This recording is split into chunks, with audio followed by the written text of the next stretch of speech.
En el corazón de Roma, bajo una cúpula de piedra colosal, un hombre se resguarda de una violenta tormenta. Este es el Panteón, una proeza de la ingeniería cuyo domo de hormigón, el más grande del mundo sin refuerzos, desafía la gravedad sin soportes internos. A través de una abertura circular en su cénit, el óculo, el aguacero se precipita hacia el interior. Pero el agua no inunda el templo, se desvanece, absorbida instantáneamente por antiguos canales bajo el mármol del suelo, un sistema de drenaje que ha funcionado sin interrupción durante 19 siglos. Mientras tanto, en nuestro mundo, los logros modernos palidecen en comparación. Nuestros viaductos de hormigón, puentes y complejos residenciales, símbolos del progreso, comienzan a mostrar grietas profundas y a exigir reparaciones capitales tras apenas 40 o 50 años. Nos hemos acostumbrado a considerar nuestra tecnología como el pináculo de la evolución y los métodos de nuestros antepasados como primitivos. Pero la evidencia silenciosa de la historia narra un relato muy diferente. Los constructores de la antigüedad poseían un conocimiento único, hoy olvidado, que les permitía erigir estructuras capaces de sobrevivir a la caída de docenas de imperios, a eras climáticas enteras y a las más devastadoras catástrofes naturales. El enigma de su longevidad no reside únicamente en la calidad de sus materiales, sino en un enfoque casi filosófico del propio proceso de diseño. A mediados del siglo XX, unos obreros en Roma se toparon con un fragmento de un antiguo muro subterráneo. Intentaron demolerlo con los martillos hidráulicos más pesados de la época. La maquinaria comenzó a fallar, una tras otra. Los dientes de metal de las perforadoras simplemente se embotaban contra aquel compuesto de una dureza insólita. El análisis reveló que, a lo largo de 2000 años, aquel hormigón antiguo se había transformado en una estructura que superaba en resistencia a las mejores marcas del cemento actual. Durante mucho tiempo, los científicos encontraron en la argamasa romana pequeños grumos blancos de cal, considerándolos un signo de un trabajo deficiente, una mezcla imperfecta. Sin embargo, un análisis químico detallado volcó estas suposiciones. Aquellas inclusiones fueron dejadas deliberadamente. Son el secreto de la inmortalidad del edificio. El mecanismo es de una simplicidad asombrosa.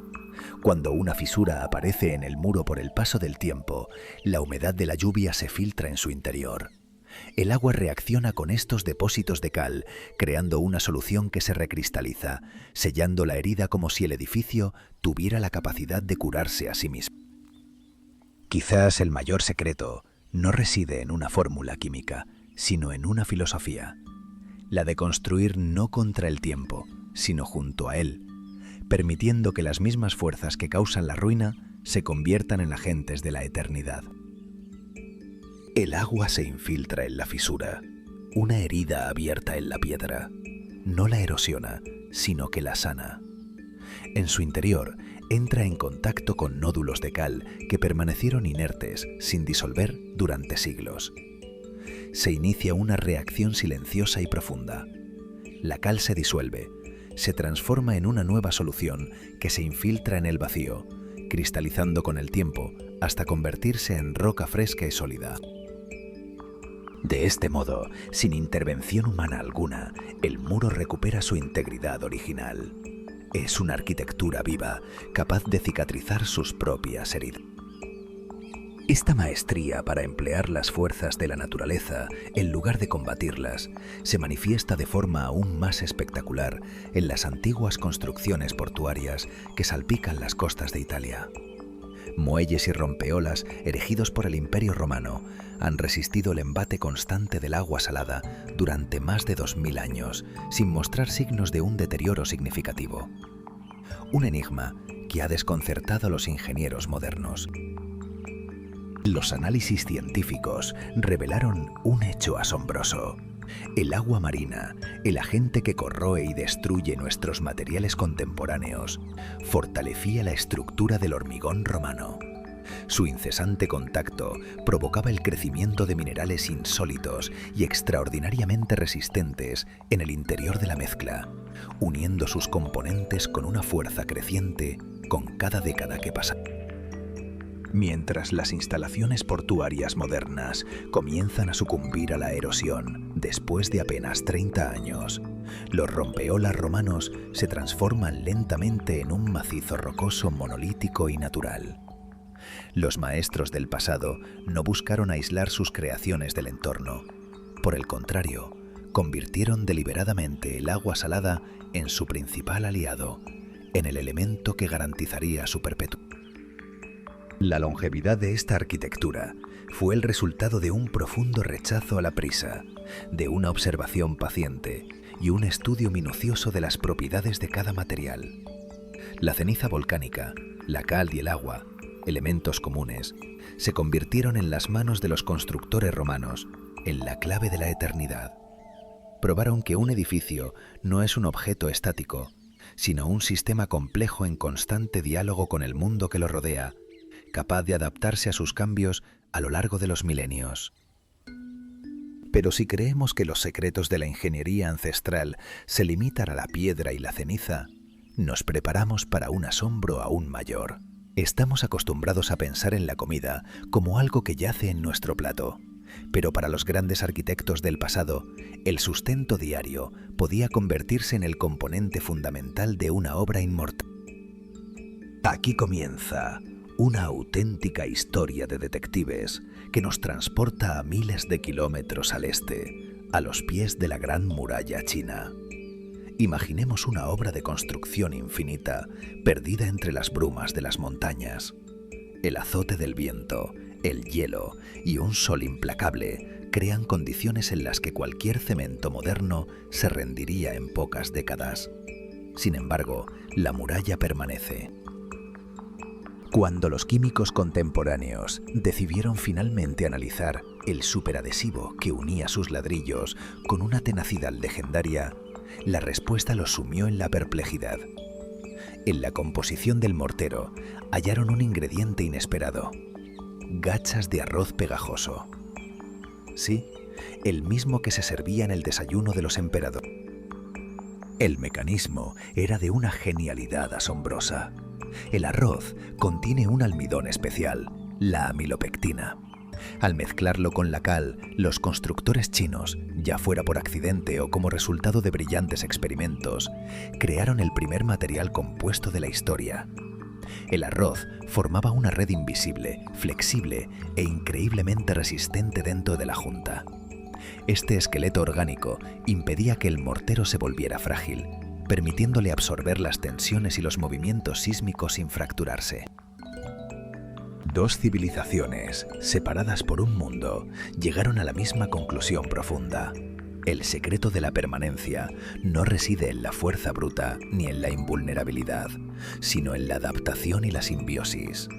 Nos recuerdan que las estructuras más perdurables no son aquellas que desafían al mundo, sino las que aprenden a respirar con él. En un mundo donde la piedra se rinde ante el golpe seco, donde una fisura es el preludio del colapso, existió una tecnología que desafiaba esta fragilidad. En la antigua China, donde la tierra se asienta y las estructuras sufren, los maestros constructores descubrieron un secreto en el corazón de su civilización: el arroz. Al mezclar una argamasa de cal con una sopa pegajosa de este grano, crearon un hormigón orgánico con propiedades casi milagrosas. Allí donde el mortero convencional se fracturaría bajo un impacto súbito, el hormigón de arroz exhibía una elasticidad insospechada, absorbiendo y disipando la energía del golpe. Pero el ingrediente más fascinante no era orgánico, sino cultural: una disciplina de hierro. Las leyendas, que a menudo guardan el eco de una verdad olvidada, narran un control de calidad de una severidad implacable. Un inspector se acercaba a la obra terminada, no con instrumentos de medición, sino con un pesado mazo. Su objetivo: la junta entre dos ladrillos. Si el impacto dejaba la más mínima mella en el mortero, o si el ladrillo vacilaba, por ínfimo que fuera el movimiento, el destino de los constructores quedaba sellado. El castigo no era una simple multa. Significaba la vergüenza del exilio, la expulsión perpetua del gremio, la pérdida de un legado. Cada artesano trabajaba con una conciencia absoluta, sabiendo que en la precisión de sus manos no solo residía la fortaleza de un muro, sino el honor de su nombre y el futuro de su linaje. Y si la idea del arroz como componente estructural nos parece extraña, un viaje a través del océano nos sumerge en un enigma aún más profundo, en las alturas vertiginosas de los Andes, en el corazón del Imperio Inca. Aquí, el misterio se despoja de toda mezcla y se viste de una mística aterradora.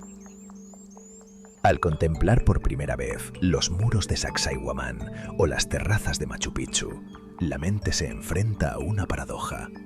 La lógica dicta que estas moles de andesita, bloques que superan las 100 toneladas de peso, fueron tallados en canteras lejanas y ensamblados con un esfuerzo sobrehumano. Sin embargo, la vista sugiere algo imposible. Las piedras no parecen cortadas, sino moldeadas como arcilla blanda. Sus formas son de una complejidad orgánica, con docenas de ángulos y superficies curvas que se entrelazan, se abrazan y se acoplan como las piezas de un rompecabezas tridimensional concebido por una inteligencia no humana. Entre sus uniones no hay espacio para la hoja de un cuchillo, ni siquiera para un cabello humano. Y todo ello sin un solo gramo de cemento, sin rastro alguno de adhesivo. Hasta hoy, los descendientes de aquel pueblo susurran leyendas. Hablan de un conocimiento perdido, un secreto guardado por los antiguos sacerdotes. La savia de una planta, extraída de hierbas raras que crecían en las selvas de las tierras bajas. Cuentan que esta poción vegetal tenía el poder de ablandar la roca, de volverla maleable por un breve lapso de tiempo. Los maestros canteros simplemente aplicaban el extracto, presionaban una piedra contra otra y éstas se fusionaban, adoptando la forma perfecta de su compañera. La ciencia moderna, por supuesto, rechaza categóricamente la existencia de tal compuesto. Pero al observar cómo esos cojines de piedra de varias toneladas descansan unos sobre otros con una intimidad perfecta, es difícil no rendirse a la idea de que allí operó una forma de magia. Sin embargo, detrás de esa aparente magia se oculta una comprensión genial de la física. Los incas erigieron su imperio sobre una tierra que tiembla, una región donde la corteza terrestre está en perpetuo movimiento. Cualquier edificio construido con un mortero rígido, por fuerte que fuera, se habría convertido en una pila de escombros tras el primer gran terremoto. Los incas, en cambio, apostaron por una mampostería viva. Durante un sismo, estas murallas colosales no se resisten a la energía de la tierra, la acompañan. Los bloques no se quiebran, danzan, vibran al unísono con el cataclismo, desplazándose ligeramente, saltando en sus nichos para disipar la furia tectónica en un ballet silencioso de toneladas de roca. Y cuando el temblor cesa, cuando la tierra exhala su violencia, la gravedad, implacable y precisa, los devuelve a su lugar exacto. La estructura se asienta, vuelve a su reposo, intacta. Es el sistema antisísmico perfecto, un mecano indestructible que ningún terremoto ha logrado desmantelar. La pregunta es inevitable. ¿Por qué hemos abandonado este conocimiento? La respuesta es tan simple como desoladora: la tiranía de la prisa. Un maestro inca podía dedicar años a tallar y ajustar una sola piedra, buscando una perfección que trascendía su propia vida. Experimentaban con lo que la naturaleza les ofrecía. No buscaban dominar el paisaje, sino dialogar con él. En Sacsayhuamán, aún hoy se observan piedras con ángulos afilados como cuchillas y extrañas protuberancias que desafían toda explicación funcional. Quizás anclajes para una tecnología de construcción que hemos perdido para siempre. Quizás En nuestra carrera por construir más rápido, hemos olvidado cómo construir para siempre. Un conocimiento escrito no en libros, sino en la silenciosa y eterna elocuencia de la piedra. Cómo civilizaciones, desprovistas de la rueda y del hierro, lograron doblegar montañas enteras a su voluntad. Cómo llegaron a comprender la estructura íntima de la piedra con una profundidad tal que sus creaciones han sobrevivido a los imperios que las erigieron.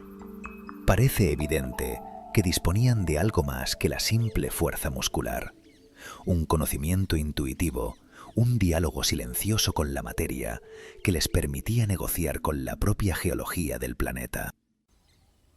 Si el relato de las piedras danzantes de los incas nos pareció el cénit de lo imposible, preparémonos. Nos adentramos ahora en territorios donde la lógica convencional se rinde, donde la escala de las construcciones nos obliga a susurrar la pregunta de si realmente fueron manos humanas las que obraron tales prodigios. Nuestra próxima parada, las arenas abrasadoras de Egipto y las enigmáticas cuevas de la India. Seamos honestos, cuando escuchamos la palabra pirámide, la imagen que acude a nuestra mente es, a menudo, la de una simple y colosal montaña de rocas. Pero detengámonos un instante a reflexionar por qué estas estructuras se mantienen en pie después de 4.500 años, mientras nuestros modernos rascacielos, con toda su tecnología, exigen costosas reparaciones tras apenas unas décadas. El secreto de los antiguos egipcios residía en una búsqueda fanática, casi aterradora, del orden perfecto. Imaginemos por un momento la vasta explanada destinada a la gran pirámide de Keops. Sus arquitectos sabían que si los cimientos se desviaban el grosor de un cabello, a 100 metros de altura, la estructura entera se vendría abajo por su propio peso. Para evitarlo, transformaron la obra en una balanza de agua de proporciones gigantescas. Tallaron una red de canales en la roca madre, los inundaron y, utilizando el nivel inmutable del agua como guía, allanaron la superficie hasta convertirla en un espejo de... Las pirámides no se asientan sobre el suelo, descansan sobre un monolito rocoso nivelado con una precisión que hoy nos costaría replicar. En su interior no hay mecanismos complejos que puedan oxidarse, ni argamasa que pueda agrietarse con el tiempo. Toda su formidable resistencia reside en la masa pura y en la ley de la gravedad, un aliado eterno que trabaja a favor de los constructores, no en su contra. El peso de la estructura está distribuido con una pericia tan exquisita que en milenios el monumento no ha cedido ni un solo centímetro. Es el triunfo de la forma elemental, elevada a la categoría de lo absoluto. Pero si las pirámides nos sobrecogen por su masa, nuestro siguiente destino, el templo de Kailasa, en Ellora, India, nos hará dudar de la propia realidad. Visualicemos un opulento y gigantesco templo, con la altura de un edificio de 10 plantas, adornado por miles de esculturas finamente talladas de elefantes, deidades y patrones de una complejidad asombrosa. Ahora, preparémonos para lo inconcebible. Este templo no fue construido en el sentido tradicional de la palabra. No se ensambló apilando bloques o ladrillos. Los antiguos maestros indios simplemente se presentaron ante una colosal montaña de basalto y comenzaron a eliminar todo lo que sobraba. Esculpieron desde arriba hacia abajo. Intentemos comprender este proceso. No existe margen de error. Si un cantero, por accidente, desprendía un fragmento de más de la trompa de un elefante de piedra o dañaba una de las columnas monolíticas, era imposible restituirlo. Extrajeron más de 200.000 toneladas del durísimo basalto de la montaña, dejando en su corazón no un edificio, sino una única y monumental escultura sin una sola junta. ¿Por qué es esto tan crucial para su longevidad? El templo de Kailasa no tiene puntos de unión. No hay argamasa que se desintegre, ni junturas que se debiliten por la erosión o los movimientos sísmicos. Es una sola pieza, un organismo de roca que respira al unísono con la tierra de la que fue liberado. Dos civilizaciones, separadas por miles de kilómetros y de años, llegaron a la misma conclusión a través de caminos opuestos. La verdadera eternidad no se construye, se revela. Ya sea apilando la montaña hasta tocar el cielo o descubriendo el templo que siempre había dormido dentro de ella. Donde no existen las costuras, el agua no encuentra camino. Donde el cimiento es uno con la tierra, no hay lugar para el desplazamiento. Un templo que es, en sí mismo, una porción del planeta. Una roca viva a la que se le ha otorgado la forma de una morada divina. Es una arquitectura que se ríe del tiempo, porque su esencia es la de la propia eternidad. En las entrañas de la India, los maestros de Ellora trabajaron en la penumbra de profundas canteras.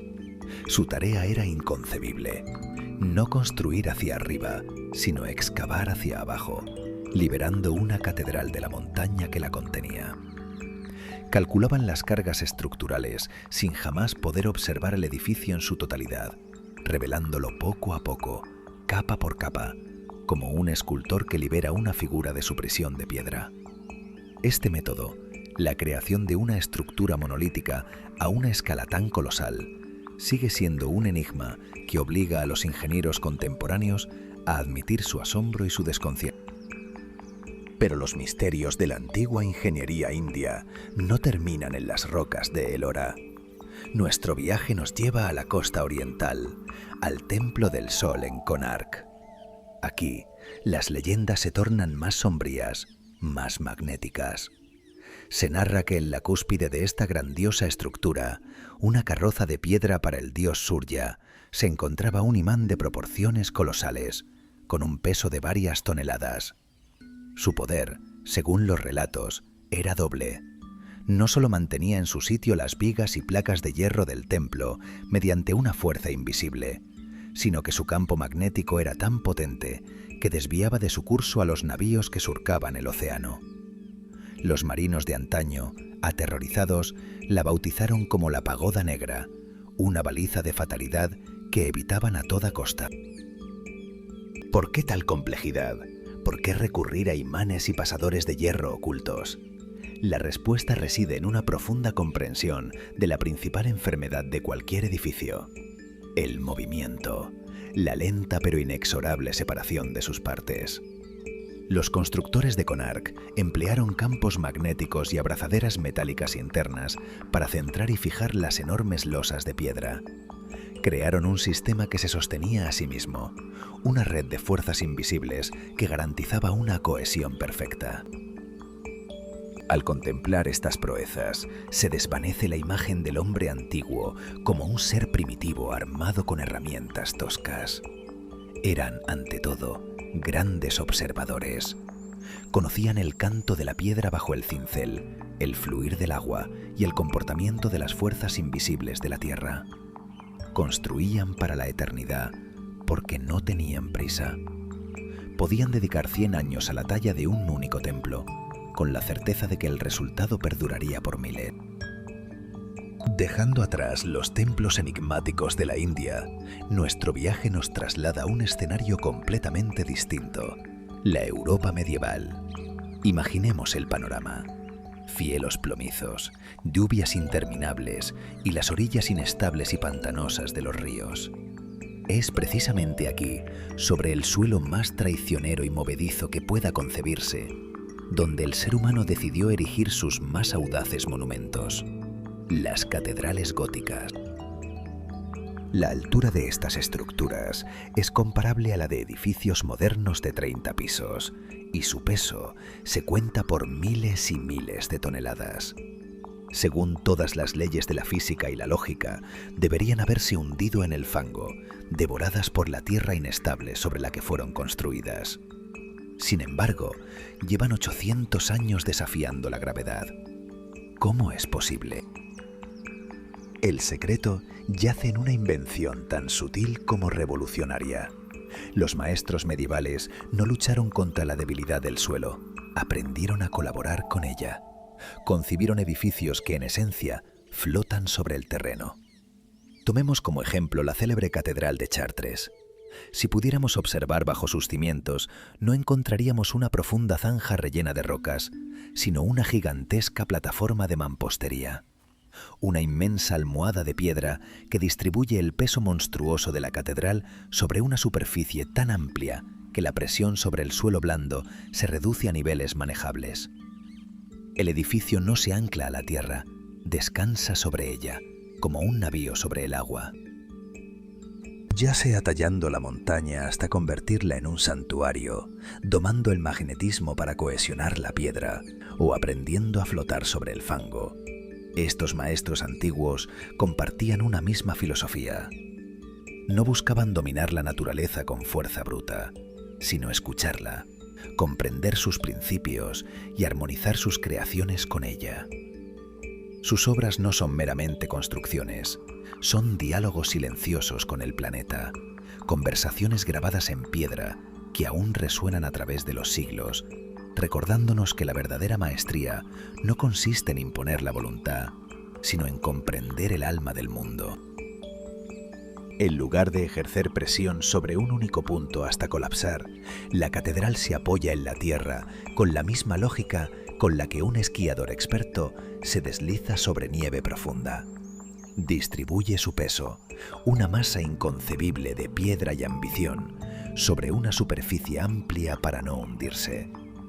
A lo largo de 8 siglos, este edificio colosal no ha cedido un solo centímetro, a pesar de erigirse sobre un suelo húmedo e inestable que, bajo el peso de una construcción ordinaria, se habría convertido en un pantano traicionero. Pero los cimientos son solo el prólogo de esta historia.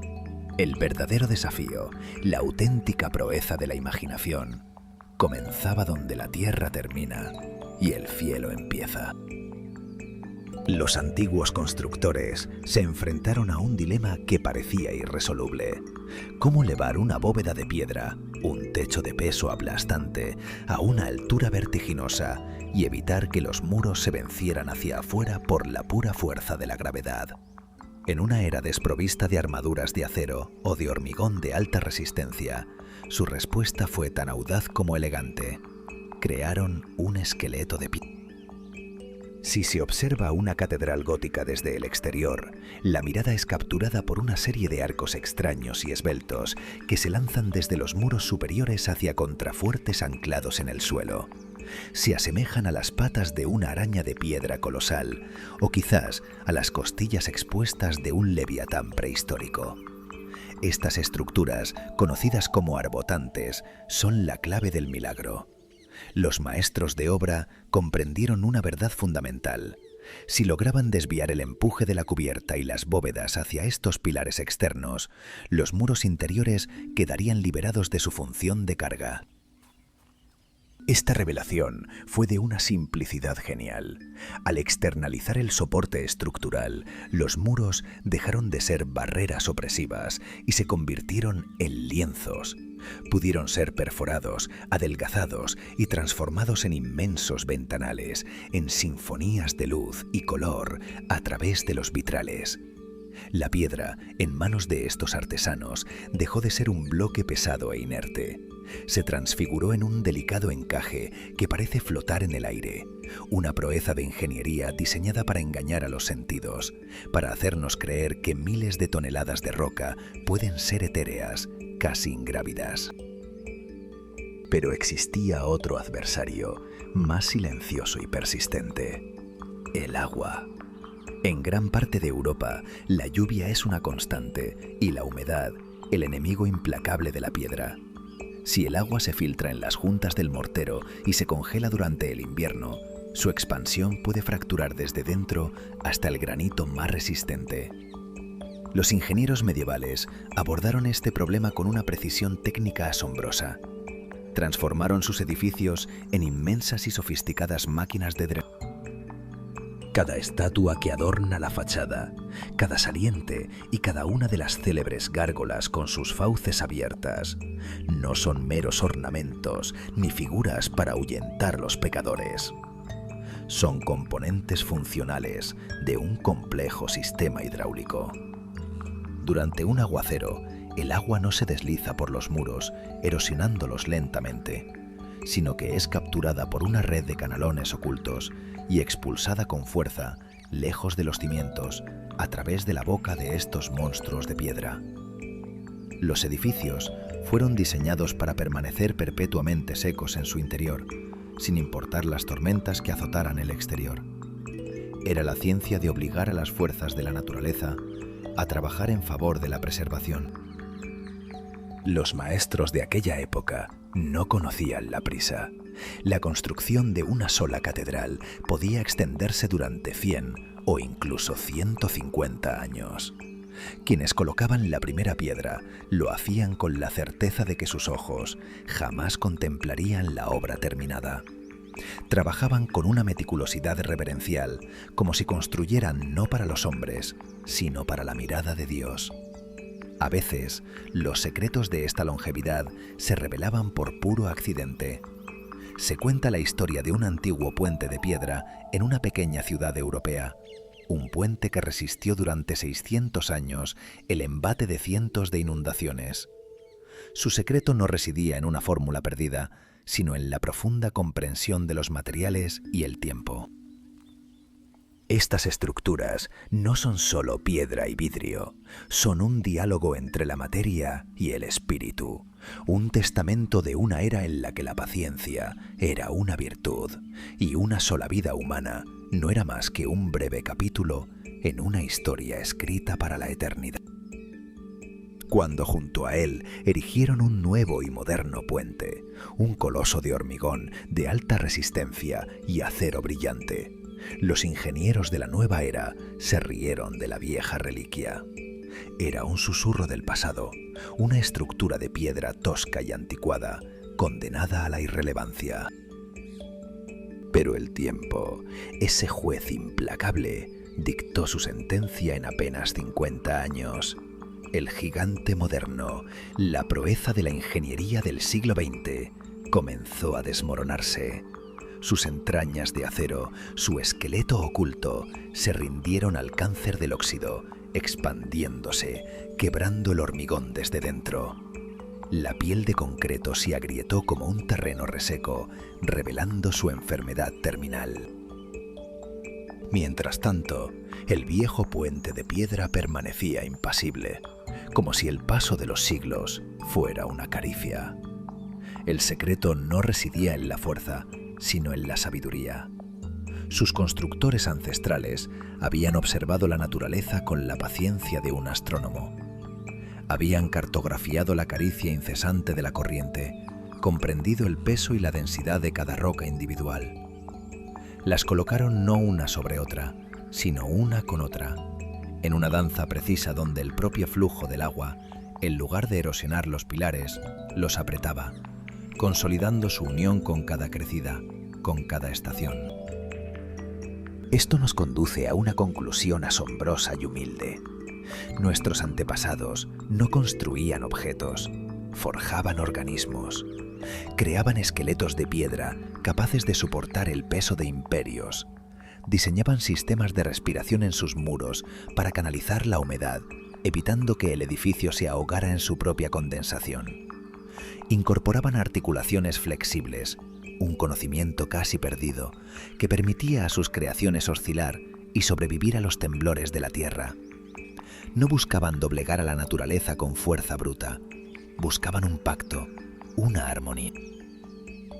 Hemos viajado desde las ruinas del Foro Romano hasta las cumbres heladas de los Andes y ahora, en el apogeo de nuestra era tecnológica, una pregunta resuena con urgencia.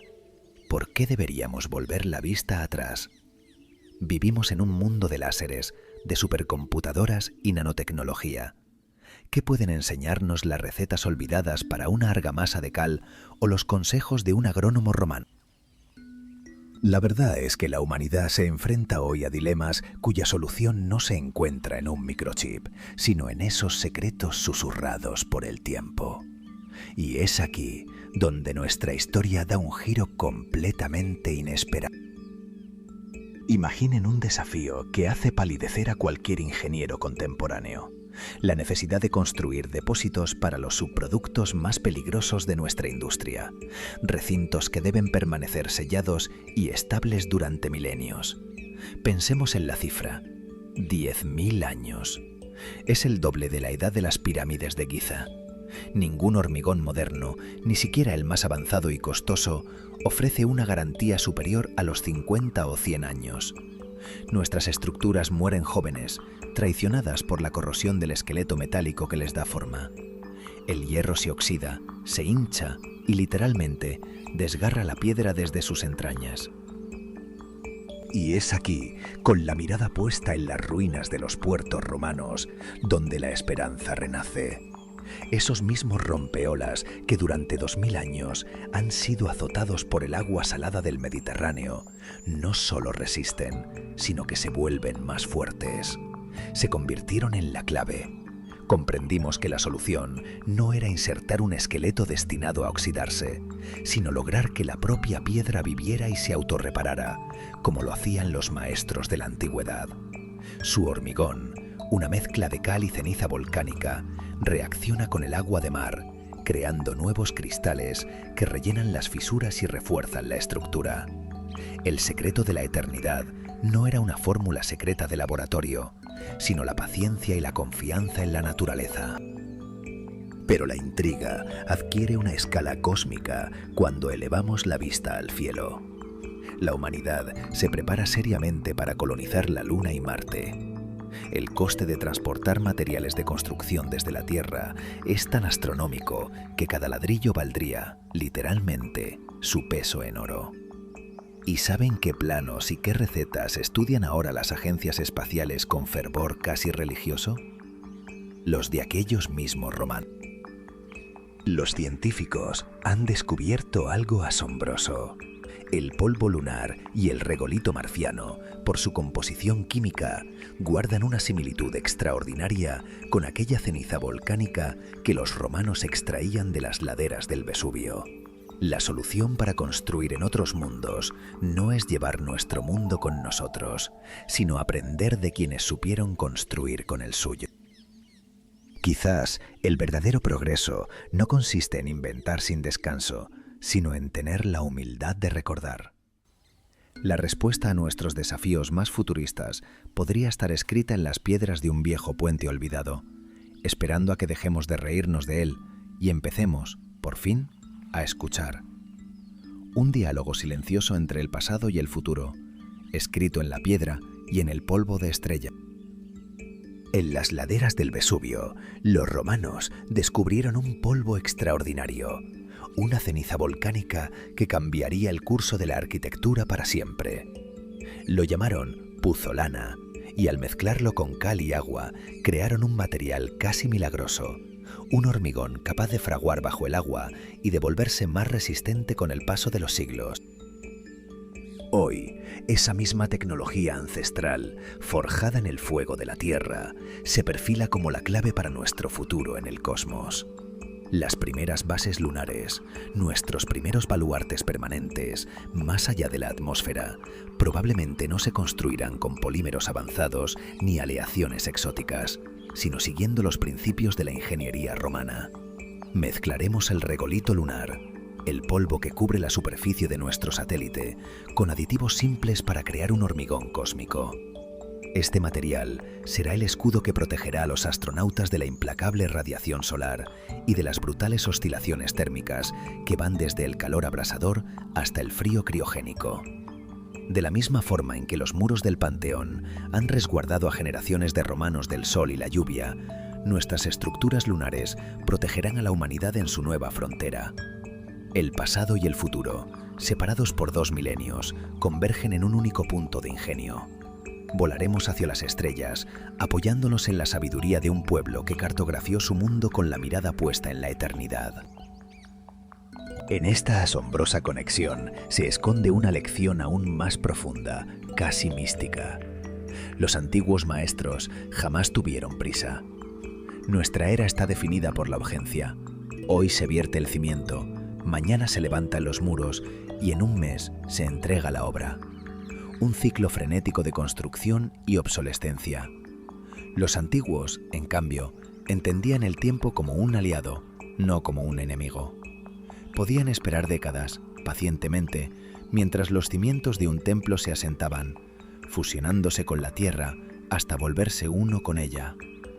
Experimentaban con una alquimia empírica, añadiendo a sus mezclas claras de huevo para mejorar la plasticidad, sangre de buey para aumentar la resistencia, o incluso queso, observando cómo cada material se comportaba a través del ciclo de las estaciones. Para ellos, un edificio no era una simple caja de piedras, era un organismo vivo que debía nacer, crecer y fortalecerse en armonía con el mundo que lo rodeaba. A veces, el secreto de la longevidad se oculta en un profundo y silencioso respeto por la piedra. Cuentan las leyendas que los grandes canteros del pasado sabían escuchar a la roca. Podían sentir, con solo posar la mano sobre su superficie, las líneas de tensión internas, intuir por dónde se abriría una grieta o qué bloque poseía la densidad perfecta para anclar los cimientos de una catedral entera.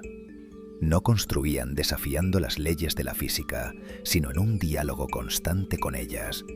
Erigían sus obras en total concordancia con la gravedad, el viento y la geología del lugar. Y ahora, tras siglos de haber olvidado este lenguaje, estamos reaprendiendo esa armonía. Intentamos reintroducir en nuestra arquitectura principios donde la estructura no destruye la naturaleza, sino que se convierte en una extensión de ella, como los templos de la India, esculpidos directamente en las entrañas de montañas monolíticas, edificios que no se pueden separar de la roca madre, porque son la roca misma. El arcano de la arquitectura antigua no reside en un único ingrediente mágico. Es, y siempre fue, un complejo sistema de medidas, la elección sagrada del lugar, la meticulosa selección de cada material y la infinita paciencia de los artesanos. Apenas comenzamos a comprender la verdadera magnitud del genio de aquellos ingenieros, capaces de levantar ciudades eternas armados tan solo con arena, cal y agua. Cada muro milenario que aún se yergue es un monumento silencioso a lo que la humanidad puede lograr cuando abandona el frenesí. El gran desafío de nuestro tiempo no es tecnológico, sino filosófico. Debemos dejar de apresurarnos. Necesitamos aprender de nuevo a respetar los materiales como lo hicieron nuestros ancestros, a entender que la verdadera belleza de una estructura es inseparable de su permanencia. El estudio del hormigón antiguo o de los sistemas de drenaje medievales no es un mero ejercicio académico. Es nuestra oportunidad de construir un mundo que no se desmorone en 50 años, un legado para quienes aún no han nacido. Quizás, cuando aprendamos a construir con la paciencia de la propia tierra, nuestras ciudades también podrán permanecer durante milenios, como un susurro de nuestra existencia en el vasto lienzo del tiempo. Hemos llegado a comprender que para erigir un legado verdaderamente eterno, no basta con el frío abrazo del hormigón y el acero. Se requiere además una porción de aquella sabiduría ancestral, de esa paciencia casi geológica que permitió a los antiguos dialogar con el tiempo. Es crucial recordar que la piedra guarda memoria. En su silencio atesora el eco de cada cincel, el peso de cada siglo, y está dispuesta a servirnos a través de los milenios. Pero solo si aprendemos a escuchar su lenguaje, a entender su voluntad silenciosa.